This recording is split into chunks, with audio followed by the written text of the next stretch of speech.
Come on. Come on. There we go. There we go. It took a minute.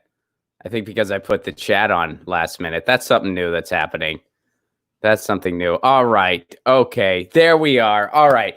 Guys, it took a minute today. And the reason it took a minute today was because I have a new thing where YouTube just disables my chat every stream. They just disable the chat because, maybe randomly I decided I don't want to chat today, even though this show has been going on for 2 years. And every single stream we've had a chat, every single one. But YouTube, they want to prevent unwanted chats. So now they just randomly disable your live chat. And that happened to me the other day, where for an entire hour stream, there was no chat whatsoever. I go to check the chat. There's nothing. And I tweeted YouTube, and that's what they told me. They're like, oh, occasionally we just disable it in case people who stream all the time and have a chat every single show randomly decide they don't want one. So now I have to remember, I should probably make a safety note. I have to remember to check that my chat is enabled. And I forgot to do that until the last minute. So the chat should be up. It should be good. Gotta love it. It is Wednesday, May 27th in this quarantine year of our Lord 2020. I hope you are staying well. I hope you are staying safe.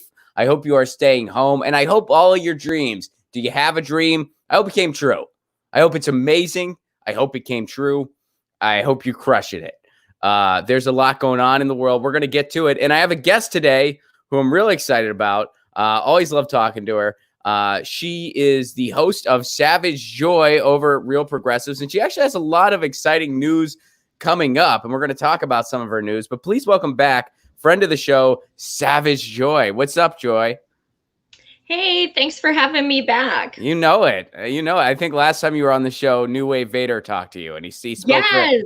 He liked you a lot. When I was in Iowa during my 5-week move to campaign for Bernard. I'm pissed at him, so he gets the full Bernard. He doesn't have a middle name, but. Yeah. It's a frustrating time in the land of electoral politics. I've kind of, my 2020 endorsement has gone to General Strike. That's who I've endorsed for 2020. And that's pretty much where I'm at right now. So let's talk breaking news that we just talked about off mic a few minutes ago. So Chris Hedges is running. Yeah, it seems kind of natural, though. I'm kind of surprised he hasn't yet, because politically he's so ridiculously brilliant. But that may come back to haunt him, because a lot of people, unless you're independent and progressive, you don't really like the truth. Yeah. So, all right. So I'm finding it. It's near Princeton, New Jersey, which is where he lives. And it's in the District 12 race, and he's running as a Green Party candidate.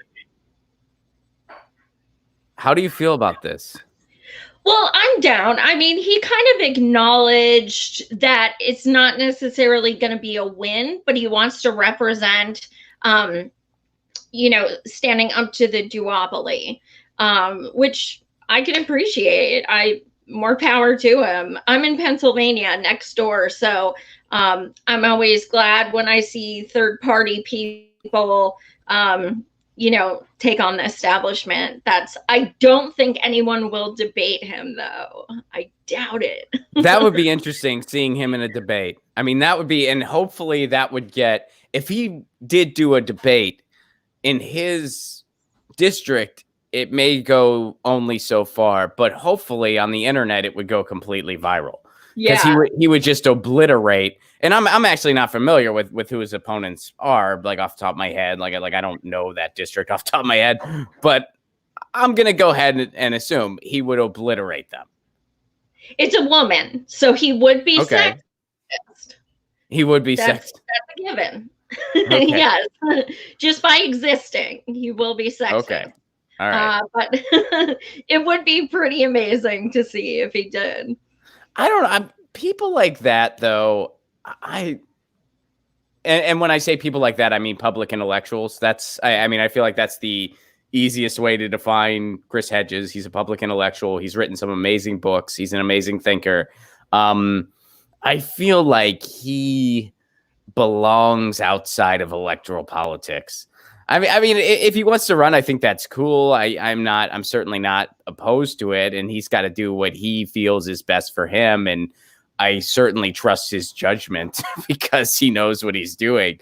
But I feel like people like that, because I'm at the point now, I don't think that the true type of change that we need and the type of revolutionary activity we need in this country, which is basically a revolution, it's not going to be led by any type of politician. It's just not going to happen that way. It never really has. I mean, it's never happened that way before. It's always been led by a movement. So I think people like a Chris Hedges, like they're going to be the leaders of the type of movement we need, like a Chris Hedges, a Cornel West. Those are the types of folks that are going to lead this thing. And what we can hope for on the electoral end of it are a bunch of reformers, not revolutionaries, but reformers, because revolutionaries don't really go into electoral politics. So what you want is a reformer that's going to do what the revolutionaries say. That's what you want. That's Absolutely. What I think anyway. So. Agree. But it'll be interesting. I'm excited. This is breaking news. I didn't know. I saw something on Twitter. Facebook. Like it's so important which platform I saw it on. But absolutely. What I honestly thought first. So here's like full disclaimer how this happened this morning. I saw that on Facebook and I honestly thought somebody was just farting around on Photoshop. No joke. I thought someone was just messing around on Photoshop and they're like, oh, Chris Hedges is running as agreed. Yeah, right on. I wish. And then you were like, whoa, Chris Hedges is running right before we went live. And I was like, well, we got to talk about it. We got to gather some thoughts and talk about this. That's, that's pretty breaking. So you heard it here first, folks. Chris Hedges running as a Green, and that's District 12 in New Jersey. Yep, District 12, New Jersey. So if that's your district, Hedges, that's that's not, you might be soured toward electoral politics if you're paying attention and breathing. And Chris Hedges, not a bad guy. Not a bad guy to dedicate some of that energy towards. He's one of the good guys. So, Joy, this is a hard thing for me. I covered this last week and yesterday on my show. And I'm sure you're familiar with some of what's going on. There was an amendment.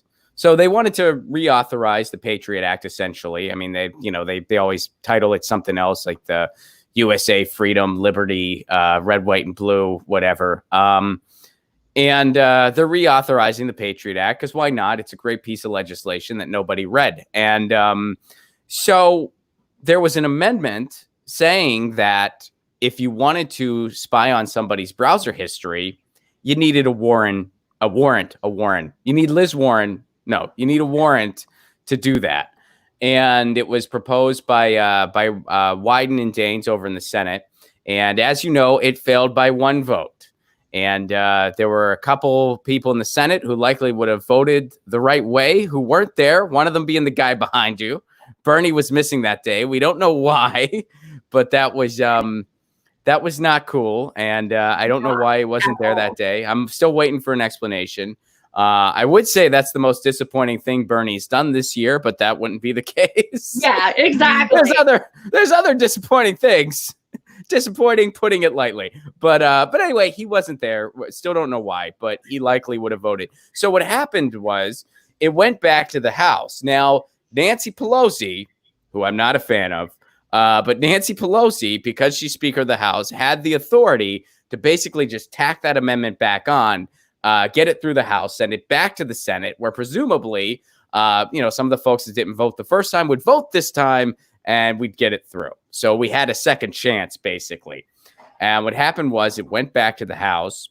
There was a ton of public pressure on Nancy Pelosi. It looked like she was going to do it. Things were looking good. There was a big day of activism orchestrated by a couple digital rights organizations, Fight for the Future, which we had Dayton from Fight for the Future on the show yesterday, Free Press, Demand Progress. They were all associated with this. The ACLU pushing for this pushing for this to go through, this amendment to go through to protect our browsing history. And, well, guess what? It got gutted by Adam Schiff. So here's what happened. Wyden pulls support for privacy amendment after Representative Adam Schiff downplays impact to the New York Times. So basically, Adam Schiff gutted this amendment. Here's what I have to say about it. Here's what I said. I think this summarizes it best, because I found out about this last night, late at night, and I was so mad. Adam Schiff gutted the amendment. I've been saying this for several years now. Adam Schiff is a grifter. He is the snake's dung. He puts on an anti-Trump show for the suckers who follow him while expanding Trump's spying powers. I mean, this is the guy. And here's Fight for the Future statement. Fight for the Future, the organization that was behind the day of action yesterday, or one of the organizations behind it. And full disclaimer, to be totally transparent, an organization I have collaborated with when it comes to. I did too. You did too. Yeah, you did our net neutrality stream. That's right. We did a day of action for net neutrality. So they're bringing up, okay, Section 215 of the USA Patriot Act. They voted on an amendment offered, and it fails to do so thanks to a major loophole added by Adam Schiff. Here they say, frankly, Schiff may be the biggest hypocrite in Congress. He constantly talks about how the Trump administration is dangerous and authoritarian, and he's right. But time and time again, he has done everything in his power to ensure that the Trump administration has essentially limitless domestic surveillance authority that can be weaponized to target immigrants, activists, journalists, and religious minorities. Adam Schiff, and he's done that time and time again. He has never seen a surveillance act, whether Trump's in office or anyone else, that he didn't like. He has expanded Trump's spying powers, and he's doing it again. He gutted the amendment that would have protected our browser history. And the manner in which he gutted it was he basically said, well, because this is a guy who has made himself a political celebrity thanks to Russiagate. This is a guy who he would, and I live near his district. I'm not in his district, but I live near his district. He doesn't do anything for his district. This guy would walk over a pile of dead bodies in his district to go flap his gums in front of a camera about whatever latest intelligence agency propaganda is hot that week. And a bunch of short-sighted people are lauding him as some kind of a resistance hero, even though he's, he's been on the side of every war. He's been on the side of every surveillance measure.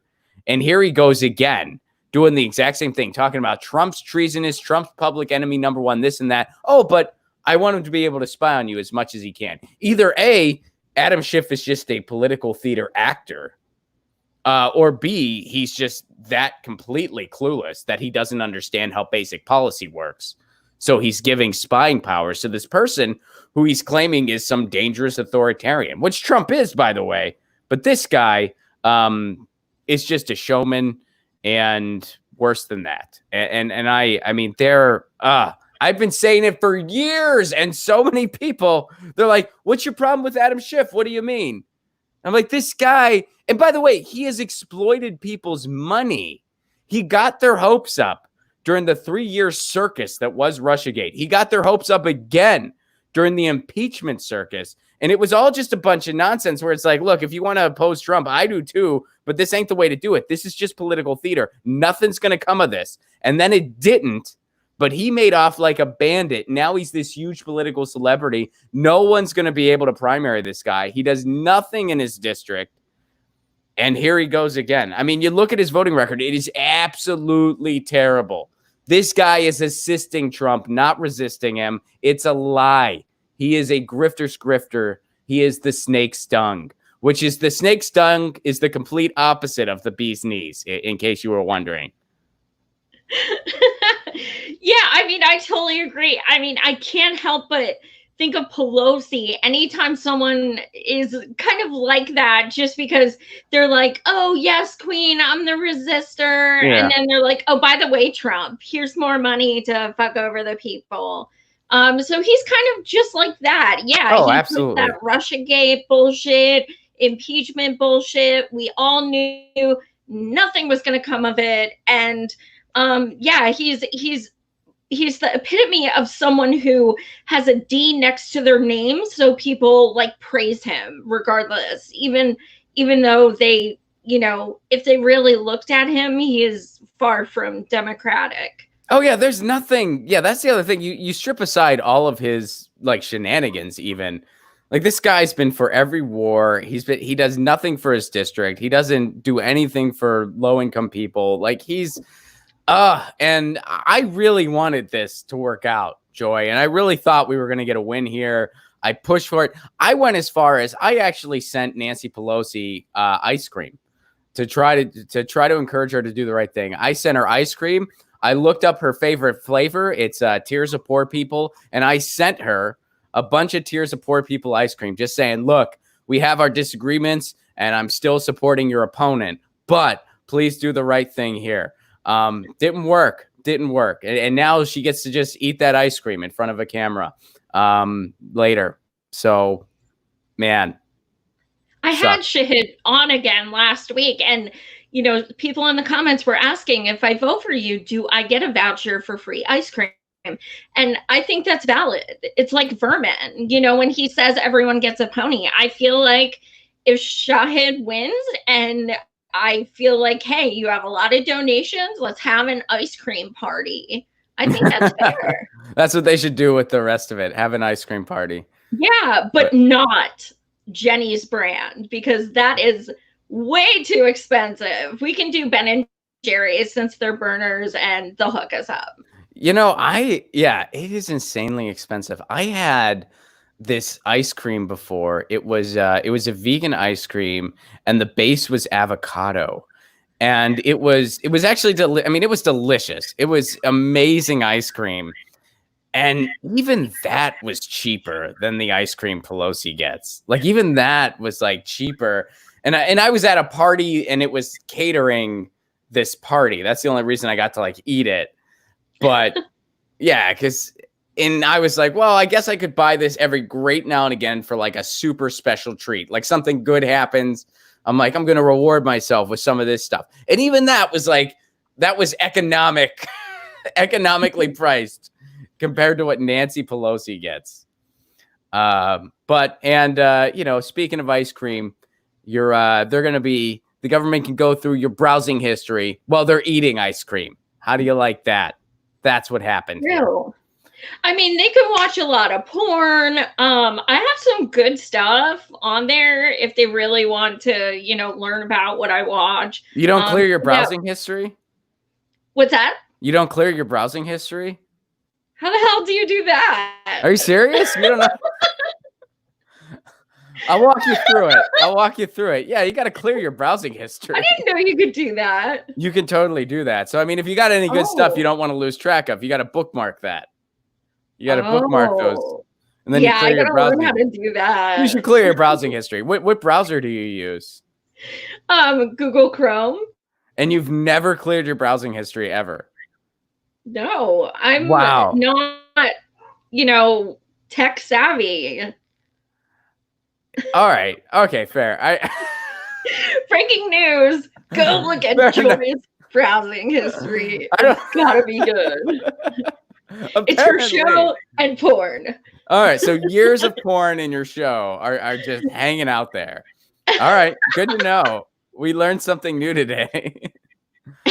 I'll show you. I'll walk you through clearing your browsing history. I'd appreciate that. I'll walk you through it after the show's over here. It's quite simple. You don't need to be tech savvy to do it. I swear. It's a very basic thing. I'm legally blind. That's my defense for everything. All right. All right. So you've never cleared a browsing history on any computer you've ever had. You've always just. When your internet's like slow for years, you've never wondered, like, you're like, why is this happening? No, I just got a new computer. You just. All right. Okay. All right. I'm going to change your life later today. I'm going to change your life because I'm going to show you, Joy, this is how you clear your browsing history. My God, right now, I can't even imagine people like just ripping me a new one. Or they think I'm an asshole. I don't know. And I'm not, we know each other. We're buddies. So we can, we can bust each other's chops. But yeah, it's Joy, I'm about to blow your mind. Turns out you don't need to buy a new computer every 3 months. There's another thing you can do. and your computer won't go slow anymore. Yes. Well, I'm excited to help. I'm excited to help. This will be good. But so Amazon, jumping into something else happening today. Amazon is just a wonderful company. They do great things. They do the Lord's work. Jeff Bezos, a true visionary, a true genius, a true man of the people. And when he's about to become a trillionaire. And really, we all win. I mean, I feel like I'm becoming a trillionaire too. Of course, actually, they're a terrible company and they're doing horrible things. And they're finally starting to pay for it a little bit. Pay for it as in people are reacting. They had the Staten Island strike that was organized by Chris Smalls, where people walked out of the warehouse facility, protested at the warehouse facility. Because what Amazon is doing, and by the way, I mean, Jeff Bezos is getting richer and richer amidst this pandemic because a lot of people, they don't have a choice. They need to get stuff they need. And Amazon is their only option for a lot of people in this country. So he's getting richer and richer while people at the warehouse facilities, who are, by the way, generating this wealth for him, they aren't getting living wages. And that's been happening for a long time now. They aren't giving adequate working conditions, which has also been happening for a while now. But amidst this pandemic, they're not giving the basic supplies that they need. They're not given gloves or masks or hand sanitizer. They're not even getting hand sanitizer. And this is happening amidst a bunch of major corporations in the United States. And we've been covering a lot of the strikes as they've been happening. We're going to be covering another one that's going on at McDonald's, which, by the way, there are 20 cities striking at McDonald's. There's a new one that has joined the fold. We're going to be talking about that a little later. So Amazon's not looking so great in the public spotlight. There's also the fact that this guy, Jeff Bezos, is on the way to becoming the first trillionaire. Well, simultaneously, we have people lined up for food like it's the Great Depression. So what do you call a civilization that's on their way to getting their first trillionaire? Well, people are lined up for food as if the Great Depression's going on. You call that a failed state. And that's what we're living in. We're living in a failed state. We're not even a country. It's not fair to call the United States a country. We are a corporation with state lines, and we are a capitalism death cult. That's what we are. And Amazon is the embodiment of that. Well, Amazon, they also have some people who do PR for them. And the prerequisites for that is a marketing degree from some university, maybe a master's in some cases, and you have to sell your soul. Those are the requirements for that gig. So here's what's going on. Check this out. This happened where 11 news stations simultaneously broadcast the same report. And I put report in quotes because it's not a report. It's just public relations. They just basically copy and pasted a PR report and read it. Check this out, Joy. This is beautiful. In a train wrecky way.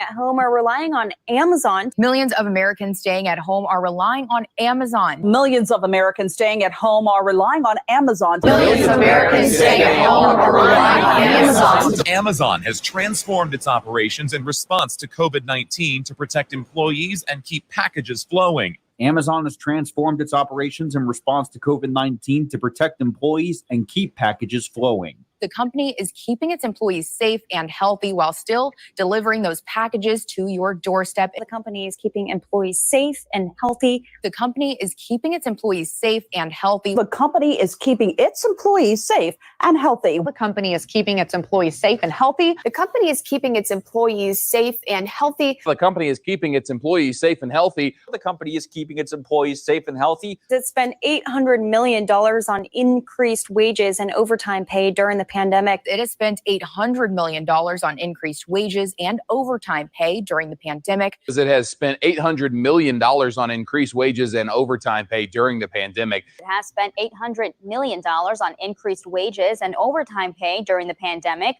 Amazon says it has spent $800 million on increased wages and overtime pay during the pandemic. Every single one of Amazon's workforce of nearly 1 million people has played a critical role in making these changes happen. I hope that they feel that passion that we have for safety, so they can stay safe and healthy while you do too. Wow. Zombies. That's propaganda. I mean, that is just definitionally what that is. They took a press release and all of these stations just I mean, this is, if George Orwell could come back from the dead and look around, he'd be like, that wasn't an instruction manual that I wrote. What the hell, people? That was a warning. You read that and you were like, this is what we got to do. What, you idiots? What are you thinking? Absolutely. And I have a very dear friend, an in-person friend locally that I've been friends with for 5 years. And he lost his job. Only job he could find is Amazon. He's a single father. He has rent to pay. He literally is so miserable. His depression is just off the charts because he kind of has to work there. He doesn't know what else to do. He couldn't get unemployment because he wasn't at his last job for over 6 months. And long story short, he's like, I literally will go homeless if I don't work here. And in his department at Amazon, the 8th person was just diagnosed with COVID. 8. Oh, wow. In his department. How long before they let people know? What's that? How long before they let people know? Did they don't let people know? So they just don't at all. You have to. Stuff. Oh yeah, Wow. They don't let people know. Hell no. Unreal. They'll quit or expect more clean conditions or what have you. So yeah, it's like he'll get a message on Facebook, hey, you won't see me back at work because so he's like, I'm in a hostage situation. I don't know what to do. I need money to live and support my son, and it's a matter of time before I get it. And he is not an isolated incident. That's what's so horrible. Like, he has millions of people right now. Well, and it's by design. I mean, this is all by design. We're seeing, this pandemic has shown us who the real essential workers are. So much so that we call it essential workers. That's what we call it. And they're not the people who are over at Wall Street trying to decide what the next Facebook's going to be, trying to make $1 billion gamble. They're not the bankers. They're the people keeping our grocery stores open, the people keeping our farmers markets open, the people keeping our pharmacies open, the people who are getting supplies to people. And unfortunately, because of what Amazon has pulled off, a lot of that, logistics goes through them. And it's by design that these people working in these jobs are just a paycheck or two away from being out in the street. So that way it's very, very difficult to strike or organize because you're one paycheck away from going under. That's why we need to put rent on hold completely. We need to just forgive rent. We need to forgive mortgages. And then we need to have a general strike. Rent strike, general. That's actually my VP pick. My endorsement's general strike. My VP pick is rent strike 2020. That's where I'm at. But I'm totally down with that. It is so, and this goes into so many things. This goes into labor in this country. This goes into living wages, and it goes into the failure. And I guess maybe failure is not the right way to put it, because this is what our media is set up to do. I mean, we don't have a media structure. Our media structure in a lot of other countries wouldn't be legal. Like, it would just straight up be like to have, like in, I think like Norway and a couple other places, I think Sweden too, like it wouldn't be legal for our media to exist the way it does. Like other countries, like they have laws where it's like, if you're a media outlet, if you're a news and information outlet, you can't have advertising, especially not from an oil and gas company. Why? Because that would compromise your honesty.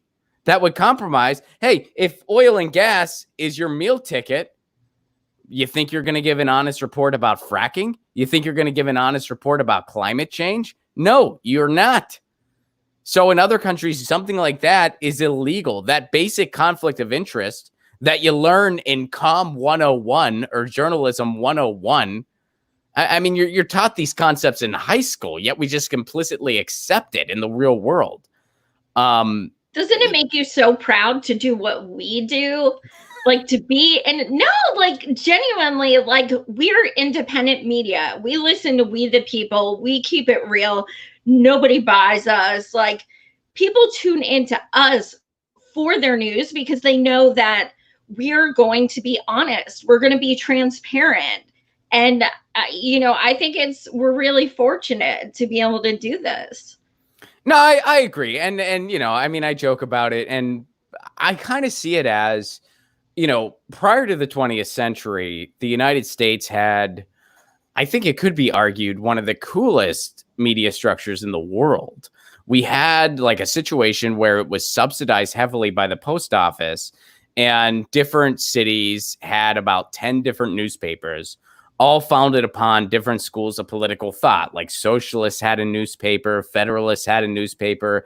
There were just so many different ideas floating around. And then, of course, via, McCarthyism and, well, that came way later. But yeah, like via consolidation at different levels, via McCarthyism, via, whatever else, labor busting, that all, of course, went away. And then, of course, later in our day and age, you had Bill Clinton, who, via the Telecommunications Act in 1996, gave us 6 media companies that control all news and information.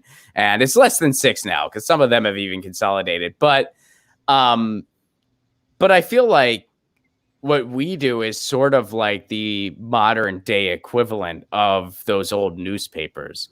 And it's not the same because we're not put on the same plane as everything else. I mean, back then it was just the Postal Service distributing newspapers. So whether you had the financial acumen of CNN or you and I, it was just right there in the same place with the same visibility. So obviously that's not the case now, but, we're fighting back with what we got. Do you think, I've seen some people say, and there's no polite way to say this or PC way to say this, but I've seen people say, that the more like the older generations kind of like drop off, not to be like, mean, but that MSN will kind of start to dissipate. I don't know if I totally agree with that. What's your thought? I think to some extent that is true. I mean, it is also, it's a generalization still. I mean, so I know people who are in their 70s who watch this show every day and who watch a bunch of other YouTube shows every day. I know people that are, 30 years older than me that could, if we were both on Reddit, they would run circles around me and they would say, okay, boomer to me. You know what I mean? So yeah, I mean, of course it's a generalization, but generally speaking, statistically, the people who are watching cable news are about 68 and older. And I'm sure there's a lot of reasons for that. I'm sure some of it's just a habitual thing. You're just used to doing things a certain way.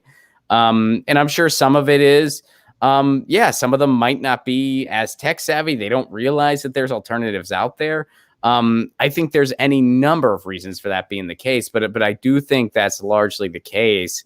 And we are going to see, I mean, because the new generations, they don't have any faith in cable news. They don't care. They don't see a difference between getting their information from YouTube and putting on cable news. In fact, a lot of people, Gen X, millennial, and, Z, and so, I mean, we don't even have cable in most cases. Like, we just don't care. I mean, you can get, like, I don't know, why would anyone have cable anymore? I mean, I don't have it. Like, I don't, like, what do you really get from it? Like, I don't, the only thing I really like, the only thing I would remotely use cable for is sporting events. And so I just have an NHL subscription. Boom, that problem is solved. That problem is completely over now. I don't need anything. So, I mean, we have it for Showtime. I'm not gonna lie, because we love Shameless and stuff like that. You can just get that online, though, can't you? Can't you get Shameless online? Not to my knowledge. The only time you can get it online is if you have a subscription. Oh, okay. All right. Fair enough. All right. Well, I I watch Shameless. I don't know how I watch it. It's included in our interwebs, though, so we're not paying extra. If we were paying Oh, extra, okay. we would need a bag of dicks. But All right. it comes with our package. All right. Fair enough. But yeah, I just don't.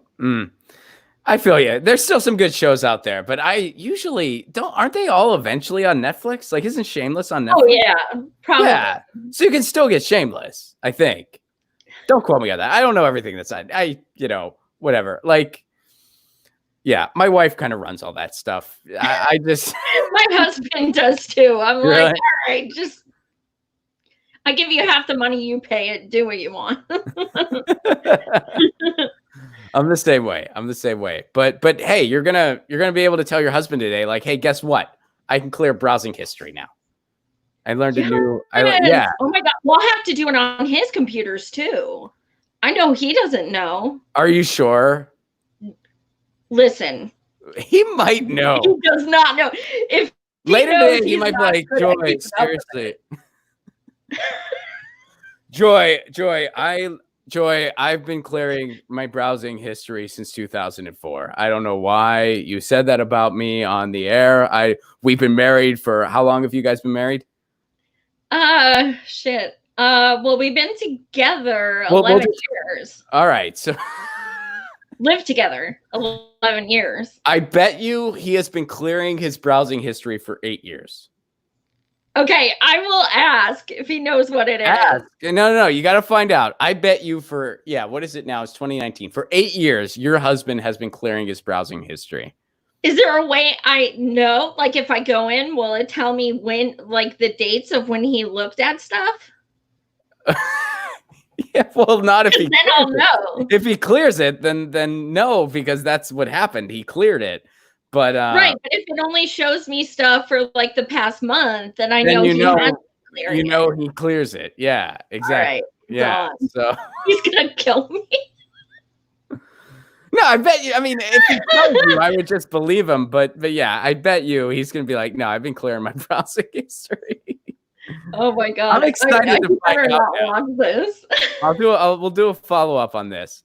All right, so anyway, yeah, Amazon's awful. And here's some good news. I always like to end with some good news, like have the last story be something good. And then we're going to talk about some of the stuff that you're up to. But so McDonald's in 20 different cities, there are McDonald's striking. They are straight up striking. And once again, they're asking for things they shouldn't even need to ask for. Hey, we should get decent equipment to do our jobs. We're putting our lives in danger. We should have gloves and hand sanitizer. Oh, and when someone gets COVID, you should frickin' let us know. They're asking for basic human decency. In most cases, they're not even asking for hazard pay. They should be getting it. I think every person who's working right now, because they are the essential workers, first of all, they should be getting they should have been getting living wages years ago. That goes without saying. If you're in the richest country in the world, you work an honest job for 40 hours a week, you should make enough money to live. And our living wages should reflect that. Our minimum wage hasn't been updated in years, but that just goes without saying. But everyone should be getting at least time and a half right now. And there should be limitations to your shifts. Nobody should be working longer than 4 hours for safety. They should have shifts where everyone's working 4 hours at max for time and a half. And then whatever, if that is enough money that they can live, because they're not working as many hours. I get that part. But a living wage, time and a half, 4 hours. So basically you're almost getting your regular wage. If you were working 8 hours normally, you're pretty much getting your regular wage. You're not working more than 4 hours because it's not safe to do so. If you still need any assistance beyond that, that's where the state should step in. Of course, these are all fantasies, Joy. We're not getting any of this stuff, but it's so ridiculous. So people are striking, and here is the latest McDonald's to join the fold in Oakland, California, and this is very head turning here. So breaking. After being told to wear dog diapers and coffee filters as masks. Let me read that one more time. After being told to wear dog diapers and coffee filters as masks, 24 workers at an Oakland McDonald's are on strike. after a COVID-19 outbreak. 4 workers tested positive, 3 others are sick, and a worker's kids are sick. And this includes a 10-month-old baby. Hopefully that 10-month-old baby gets better very soon. 22 striking workers at the McDonald's on Telegraph Avenue are demanding a 2-week paid quarantine period with full pay, company paid medical costs, a deep cleaning of the store, and proper personal protective equipment. Here's what a worker named Delia Vargas has to say. McDonald's is treating us like dogs. We don't want to die for their hamburgers, so we are going on strike to protect ourselves, our families, and our communities.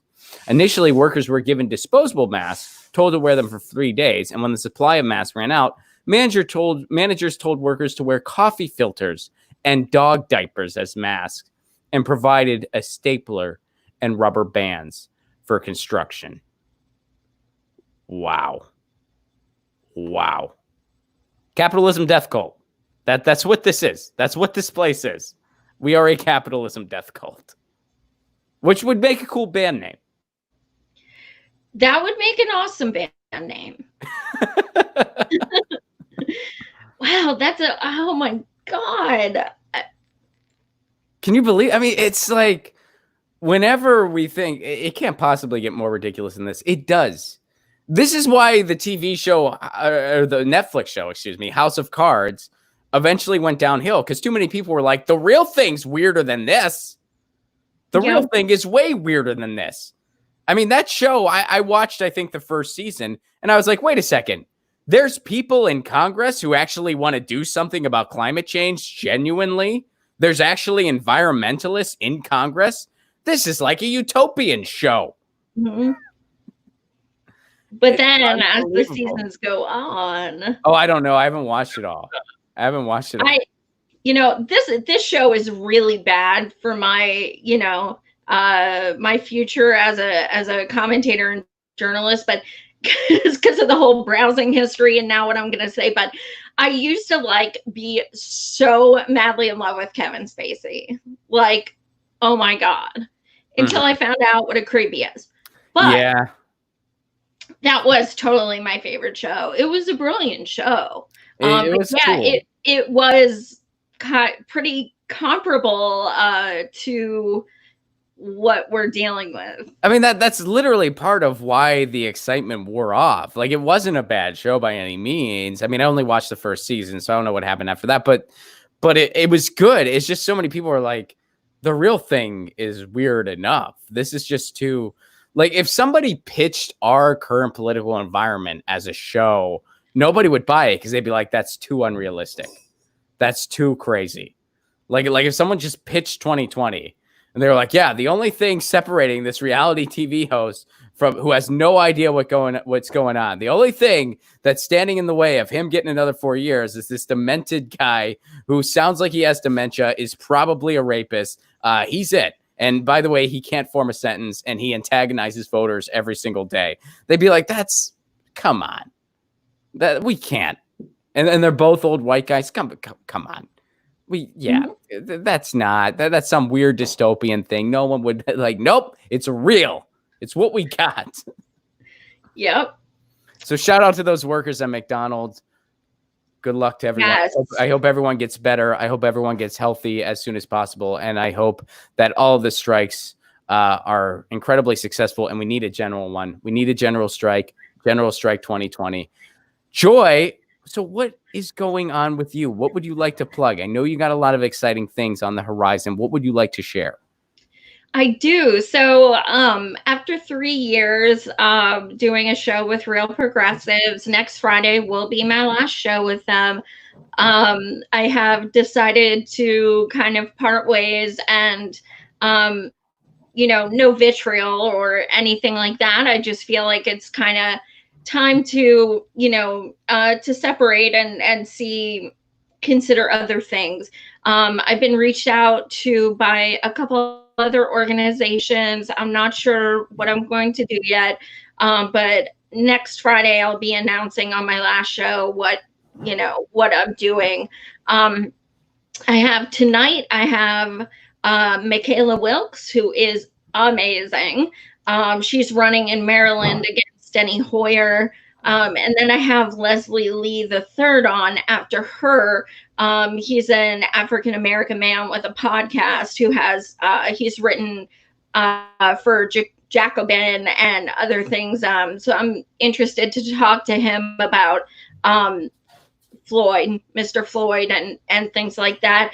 And then I have the VP Green candidate for Howie Hawkins is coming on next Thursday. And then including all, besides all that, I am doing a book with Peter Douche, aka Nate's Liver, aka Pat the Burner. So we are writing a parody. We are looking at doing pre-orders next month. It's a parody on the resistance. And you know, shout out to all the shit libs who are literally helping us write it inadvertently. We're on Twitter nonstop, like sending each other screenshots, like, oh my God, we have to work this in there. That's so good.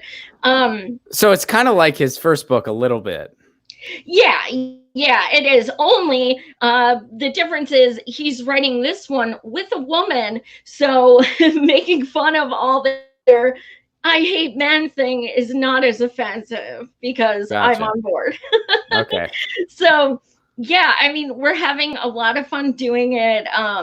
We just got the artwork done for our cover, and it is freaking amazing. Everyone's gonna love it. It's by Danny Hellman. He's kind of like a graphic artist. He is incredible. So we're looking forward to it. It's coming along really well. The reason why we have pre-orders and stuff like that starting next month is we wrote this with the intention that if the convention still happens, we are going. It's a big you know, if. I went to the one, huh? That's a big if. I know. I mean, hey, my life's on hold for that week too, but I have a feeling they're gonna do some kind of like compromise. Virtual. Yeah, they're gonna do. It's for sure not gonna be the 4-day thing. And I don't know. Oh, like I did it in 2016, Yeah. and that's like the only thing that like got me through that week. So Yeah, I mean, we'll see what happens. I mean, yeah, there might still be some capacity of it to an extent. It's not going to be the regular thing, but how open it'll be and I don't know. It's tough to say. And, you know, the people who are making the decisions, they'll probably have a verdict at the 11th hour. yeah, Because there's already speculation where they're like, well, who's going to go? I mean, a lot of people, they just can't. I mean, they're like 10,000 people. Like, I can't do that. Like, a lot of people who are, you know, just more prone to potentially get this thing, they're like, well, no matter what, I'm not going. And so, yeah, I don't know. I just feel like if I go down, I'm going down with a fight. Like, to me personally, it's worth it.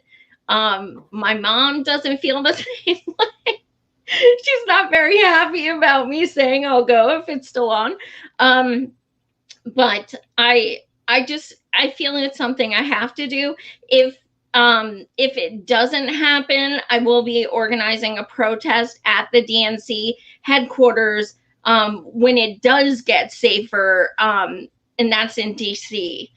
So either way, we're going to protest that, whether it's DC and people want to join me there, or it's Milwaukee. But either Fair way, enough. you hear from us. So where can people go to learn more about everything you've got going on? Where's the best place? Because I know you'll be having probably a new show very soon. Yes, I will. I'm definitely not going to stop doing what I do. So easiest place right now is to follow me on Twitter at SavageJoyMarie1. Because that's where I post all my shows and, you know, about the book and everything like that. So that's the best place to reach me. Awesome. So Savage Joy, thanks so much for joining me. Always a pleasure. And stay tuned. Don't go anywhere because I'm going to show you how to clear your browser history. That's what's going to happen. As soon as the show's over, we're gonna go through clearing browser history. It's going to be epic. And guys, in the meantime, you all know the drill. We'll be back tomorrow, same time, same channel, 2 p.m. Eastern, 11 a.m. Pacific. And in the meantime, you know the drill. Lucy says meow. I say peace. Peace.